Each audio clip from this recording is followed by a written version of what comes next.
The story begins with our MC activating his golden hand to forge a divine hammer, Mjolnir.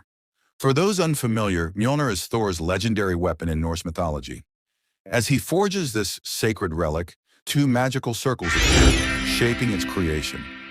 Next, he crafts a holy sword, followed by a stunning depiction of him in an awe-inspiring artistic frame.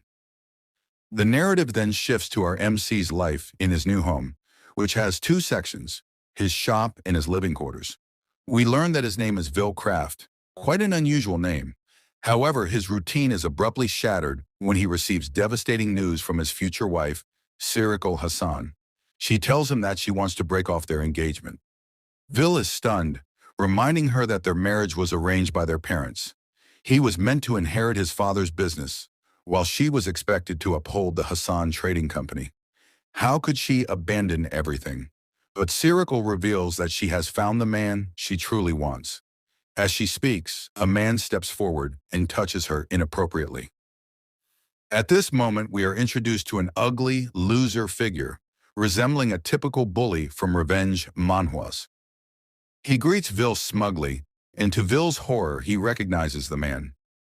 It is none other than his younger brother, Sechin, the very person who betrayed him. Smirking, Sechin informs Vil that Sirikal's father has passed away.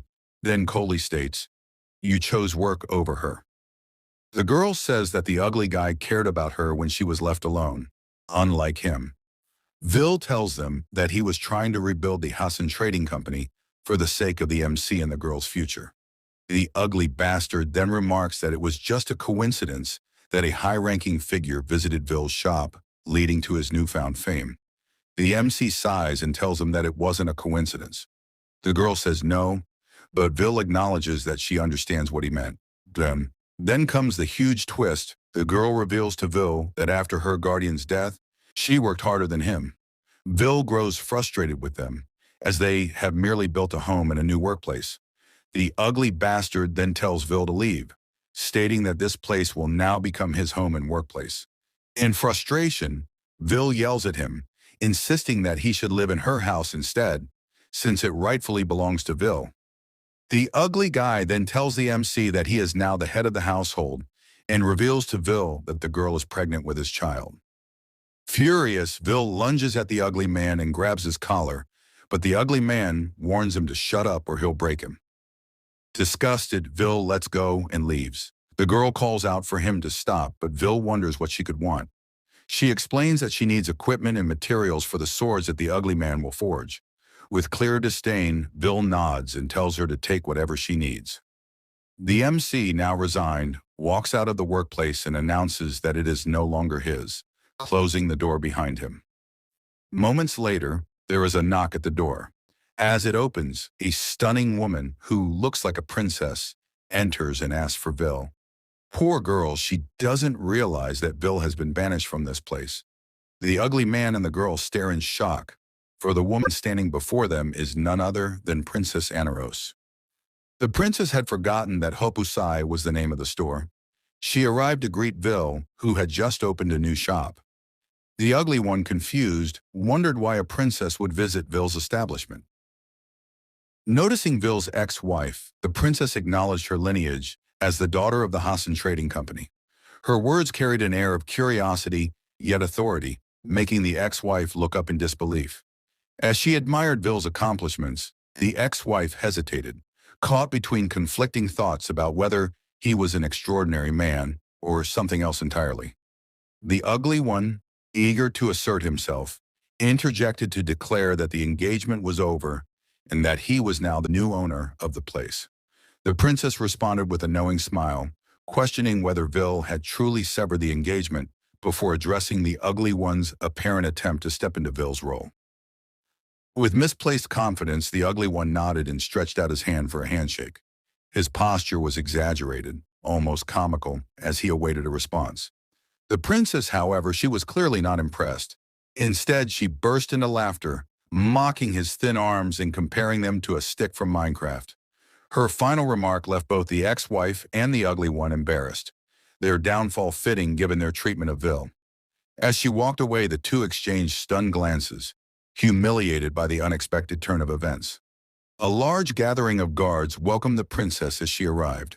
Without hesitation, she commanded them to shut down the Hassan Trading Company, the business owned by the ugly bastard. She then ordered them to find Vil immediately, demanding speed and efficiency, muttering to herself that he couldn't have gone far and must be somewhere nearby. One of the guards, puzzled, inquired why she was so troubled by his brother taking Vil's place. Irritated, the princess dismissed him harshly, making it clear that his ignorance about Vil was unacceptable. Meanwhile, near a body of water, a rock skipped across its surface. 6 times, perhaps even more. Vil stood at the edge, tossing stones one by one, using the motion to clear his thoughts. With each throw, his resolution solidified. He would never accept their pleas, no matter how desperately they begged. He would never return to the capital. Determined, Vil activated his special ability, Golden Hands. A radiant energy coursed through him, linking him to the legendary hammer, Mjolnir, the artifact referenced earlier in the story. A memory surfaced, a flashback of his dying grandfather. Vil had once asked him about Hokusai, and his grandfather had smiled weakly, stating that it was just like his own powers. A blacksmith blessed with golden hands. A gift passed down through generations. Young Vil had listened intently, his curiosity evident. "What is a golden hand?" he had asked. His grandfather had explained with reverence that it was a unique ability, one that existed only once in this world and had been inherited through the Hokusai bloodline. The memory faded, and Vil, now fully aware of his lineage, activated his golden hands once more. The legendary hammer landed with a heavy thud on his crafting table, releasing dust into the air. Sparks illuminated the workspace as he set to work. From raw materials, he forged something extraordinary, a bar of immense value, perhaps resembling netherite or something glowing like neon. He hesitated, wondering if selling such an artifact would destabilize the economy due to its unbelievable worth. Another flashback emerged. His grandfather had once told him that for an ordinary person, the golden hand granted only a single crafting skill. But Vil was different. He possessed mastery over 5 distinct crafting techniques, making him the most exceptional craftsman in the history of his family. Before fading completely, his grandfather had entrusted him with Mjolnir, the hammer of legends, before passing away, leaving Vil as the last remaining Hokusai. As Vil stared at the hammer, he fully embraced his destiny. He would inherit the name of the shop and the divine artifact left behind by his grandfather, Gankoji Craft, a man who once led the production of sacred relics, legendary swords, and royal commissions. The guards stood alongside the princess, their disciplined presence reinforcing the weight of the moment. Addressing the one who had questioned her urgency, she declared that their kingdom had survived this long because of Vil. Another guard, troubled by the thought of Vil's absence, voiced his concern. Without Vil, the kingdom would face hardship. The princess acknowledged this but assured him that it would endure for about a year. A third guard suggested informing Caroline, the heroine, but the princess swiftly raised her hand to stop him, firmly refusing the idea. In her grasp, she held a beautiful rose, its elegance reminiscent of her devoted viewers. As she admired it, she reflected on Vil's dedication to maintaining the holy sword with care and affection. Their kingdom would remain safe unless an ancient dragon horde descended upon them. Turning to the guards, she issued a final command. "Find Vil and protect him at all costs." Without hesitation, the guards dispersed, their mission clear. As they departed, the princess's expression darkened. Anger simmered beneath the surface. She knew Caroline loved Vil with unwavering devotion.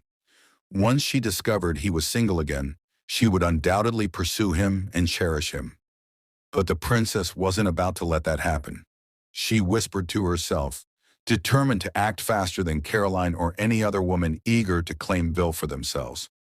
Meanwhile, Vil stood before a massive storage box, larger than anything comparable, even a low taper fade.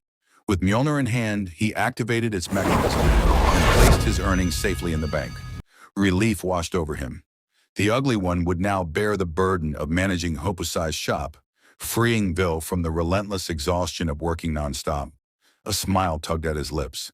Finally, rest. Yet memories of his grandfather lingered. Hokusai's true mission was never just about maintenance. A flashback unfolded. Young Vil stood before his grandfather, listening intently as the old man explained the legendary hammer, Mjolnir. It had served as the model for a divine artifact. Fulfill Hokusai's true mission, his grandfather had said, placing a reassuring hand on Vil's head. Tears welled in Vil's eyes as he held onto Mjolnir, the last gift his grandfather had given him. With fading strength, the old man spoke of forging sacred relics and artifacts meant for the divine heavens. Then he succumbed to weakness, consciousness slipping away. His passing left Vil grief-stricken. Determined to honor his grandfather's wishes, Vil hurled a rock and struck it with Mjolnir. The essence of this magic crystal embedded within its power sent shockwaves through the object. When the rock returned, it had transformed, now a highly valuable crystal, shimmering like amethyst or white diamond. Yet it was more than that. It was a teleportation crystal. With purpose, Vil shattered the crystal, activating its immense energy. The process began. He wished to become an extraordinary blacksmith, just like his grandfather, forging sacred relics and fulfilling the Hokusai mission. As the teleportation took effect, he vanished, leaving behind only a swirl of dust where he had stood. Suddenly, a desperate cry rang out, a plea for help. Vil reappeared in an unfamiliar location, directly in front of a roaring bear. The beast's furious screams shattered the silence, and just as he took in his surroundings, a girl lunged toward him, hoping for his aid. Shock flooded Vil's senses. The girl, a beastkin, was crying, her left leg brutally mangled, nearly devoured. Without hesitation, Vil summoned Mjolnir's power, unleashing a legendary skill, the illusional black hole Tinten. The attack obliterated the bear, erasing it completely from existence. Not a trace remained. Still catching his breath, Vil turned, scanning the unfamiliar landscape. A forest, perhaps. He shifted his gaze back to where the beast had stood moments before, then looked at the injured girl. She wept in pain and fear. Chapter 1 ended here.